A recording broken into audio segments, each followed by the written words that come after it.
നമസ്കാരം, ഞാൻ ദർശന. എല്ലാവർക്കും ലേണേഴ്സ് ലൈവിലേക്ക് സ്വാഗതം.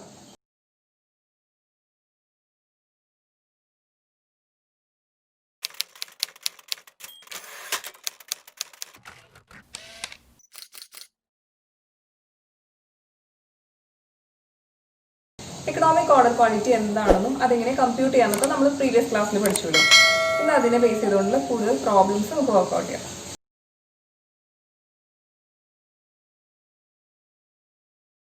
ക്വസ്റ്റ്യനിൽ എന്തൊക്കെ തന്നിട്ടുള്ളത് നോക്കാം. Monthly demand 4000 units, purchase cost 20 rupees per unit, ordering cost per order 120 rupees, holding cost 10% per annum.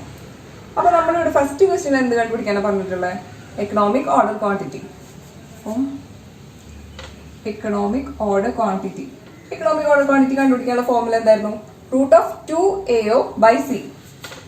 Root of 2AO by C. നമ്മുടെ ആനുവൽ ഡിമാൻഡ് എത്രയാ? മന്ത്ലി ഡിമാൻഡ് 4000 യൂണിറ്റ്സ് ആണെന്ന് പറഞ്ഞിട്ടുണ്ട്. അപ്പോൾ ആനുവൽ ഡിമാൻഡ് എത്രയായിരിക്കും?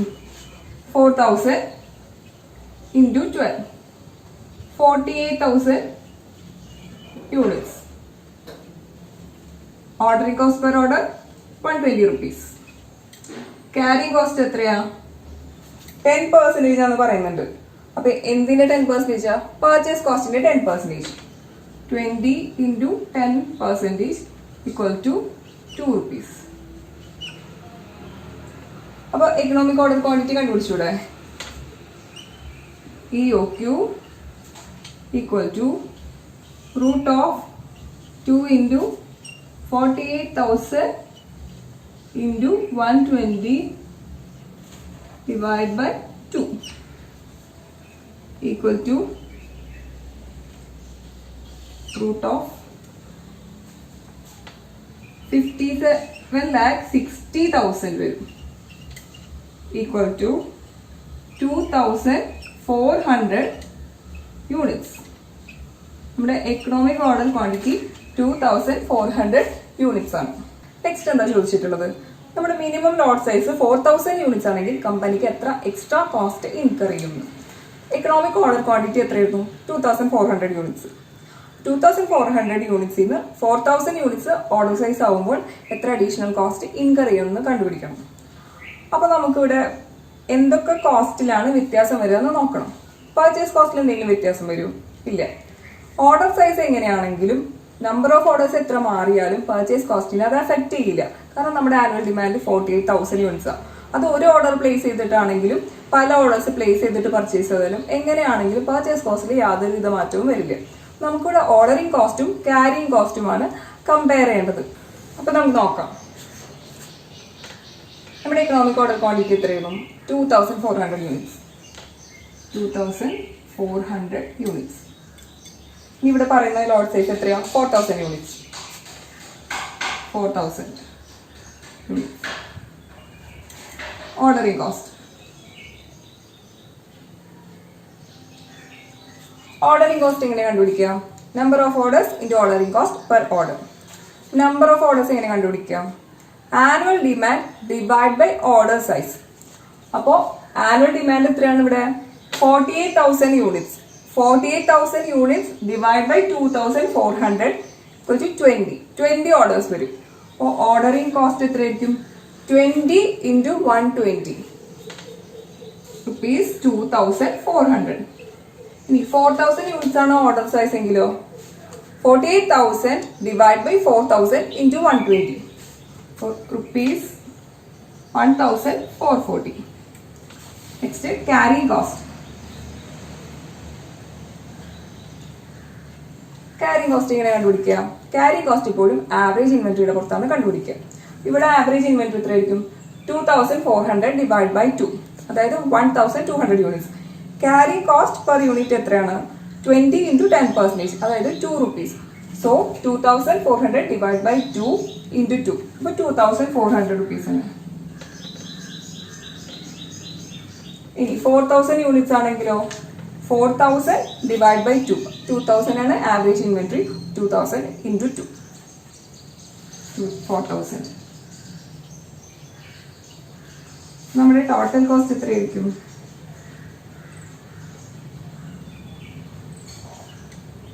4,800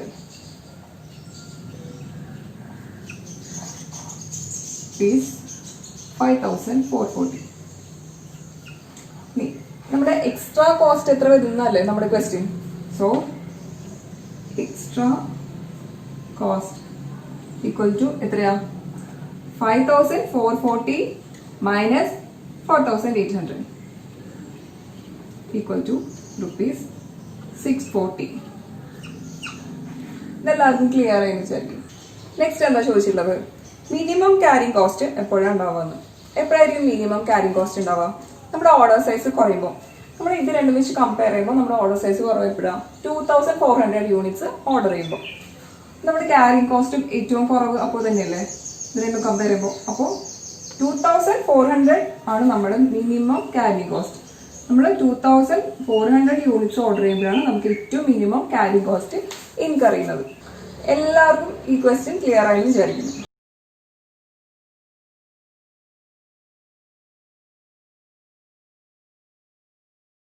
നെക്സ്റ്റ് ക്വസ്റ്റ്യനിൽ എന്തൊക്കെയാണ് തന്നിട്ടുള്ളത് നോക്കാം. നമ്മൾ എന്തൊക്കെയാണ് കാൽക്കുലേറ്റ് ചെയ്യാൻ പറഞ്ഞിട്ടുള്ളത്? Pre order level, maximum level, minimum level, danger level. ഈ ഡേറ്റ് എന്തൊക്കെയാണെന്ന് തന്നിട്ടുള്ളത് നോക്കാം. Pre-ordering quantity is to be calculated on the basis of the following information. Cost of placing an order 20 rupees. Number of units to be purchased during the year 5,000. Purchase price per unit inclusive of transportation cost 50 rupees. Annual cost of storage per unit is 5 rupees. Details of lead time. Average lead time 10 days. Maximum 15 days. Minimum 5 days. For emergency purchases 4 days. Rate of consumption. Average 15 units per day. Maximum 20 units per day.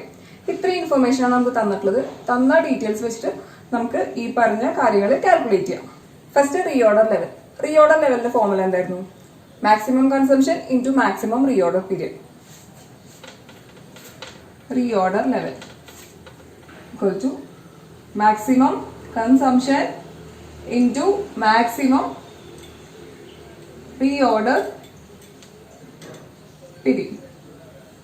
എക്സാമിന് എന്തായാലും full form തന്നെ എഴുതണം കേട്ടോ. Equal to maximum consumption എത്രയായിരുന്നു? 20 units per day. Maximum reorder പീരിയഡോ 15 equal to 300 units. Next maximum level. Maximum level compute ചെയ്യാനുള്ള formula എന്തായിരുന്നു? Reorder level plus reorder quantity minus minimum consumption into minimum reorder period. അപ്പോൾ maximum level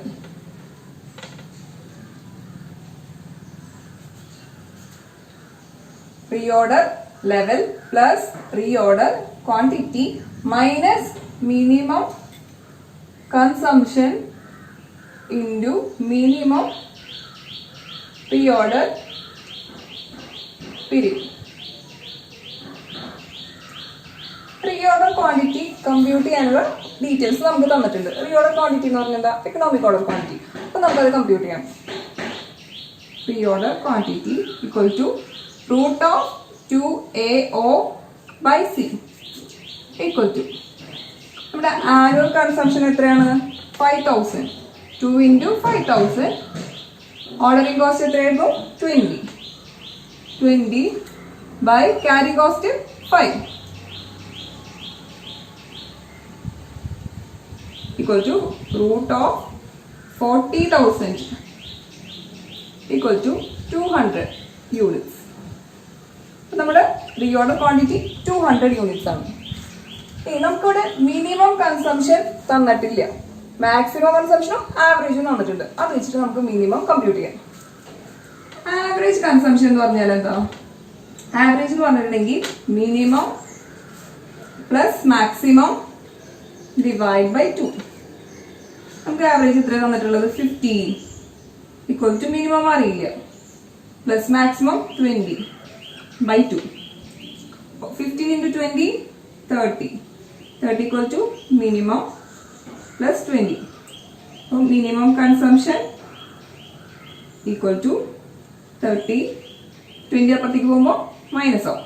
-20 equal to 10 units ആണ് നമ്മുടെ minimum consumption. ഇപ്പോൾ നമുക്ക് എല്ലാ ഡീറ്റെയിൽസും കിട്ടി. ഇനി ഇത് വെച്ച് നമുക്ക് കമ്പ്യൂട്ട് ചെയ്യാം.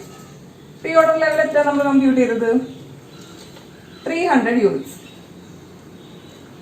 ഇനി pre order quantity 200 minus minimum consumption എത്രയാ? 10. മിനിമം റീ ഓർഡർ പീരീഡോ 5 equal to 300 plus 200 500 minus 50 equal to 450 units. ഇതാണ് നമ്മുടെ maximum level.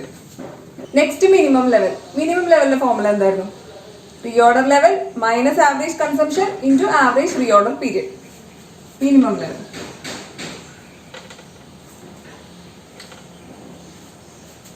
equal to reorder level minus average consumption into average reorder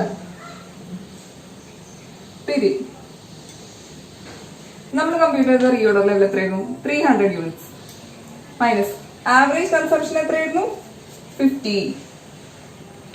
average reorder പീരീഡോ 10 days equal to 300 minus 150 equal to 150 units.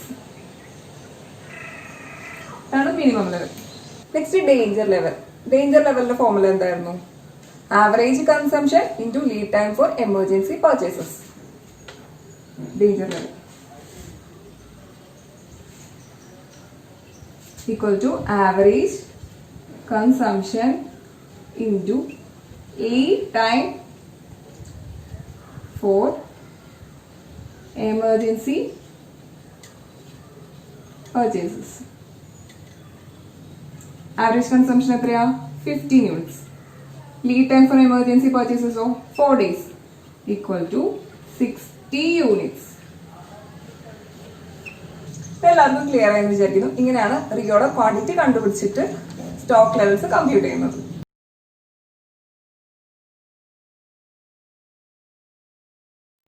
കഴിഞ്ഞ വീഡിയോയിലെ ക്വസ്റ്റ്യൻസിൻ്റെ answers. First one 200 units, second 2500 kilograms. ഇന്നത്തെ question. ഇന്ന് നമുക്ക് ഒരു ക്വസ്റ്റ്യൻ ഉള്ളൂ, ഒരു പ്രോബ്ലമാണ്. ക്വസ്റ്റ്യൻ്റെ PDF ലിങ്ക് ഡിസ്ക്രിപ്ഷൻ ബോക്സിൽ ഇട്ടിട്ടുണ്ട്. എല്ലാവരും അത് ഡൗൺലോഡ് ചെയ്തിട്ട് വർക്കൗട്ട് ചെയ്ത് നോക്കണം. ഇന്നത്തെ ക്ലാസ് എല്ലാവർക്കും മനസ്സിലായെന്ന് വിചാരിക്കുന്നു. നിങ്ങൾക്ക് എന്തെങ്കിലും ഡൗട്ട്സ് ഉണ്ടെങ്കിൽ ഇവിടെ കമൻറ്റ് ചെയ്യണം. ലേണേഴ്സ് ലൈവ് അപ്ലോഡ് ചെയ്യുന്ന വീഡിയോസ് നിങ്ങൾക്ക് ഇഷ്ടപ്പെടുന്നുണ്ടെങ്കിൽ ചാനൽ സബ്സ്ക്രൈബ് ചെയ്യണം. ഒപ്പം തൊട്ടടുത്തുള്ള ബെല്ലൈക്കൺ കൂടി എനേബിൾ ചെയ്യണം. എല്ലാവർക്കും നന്ദി.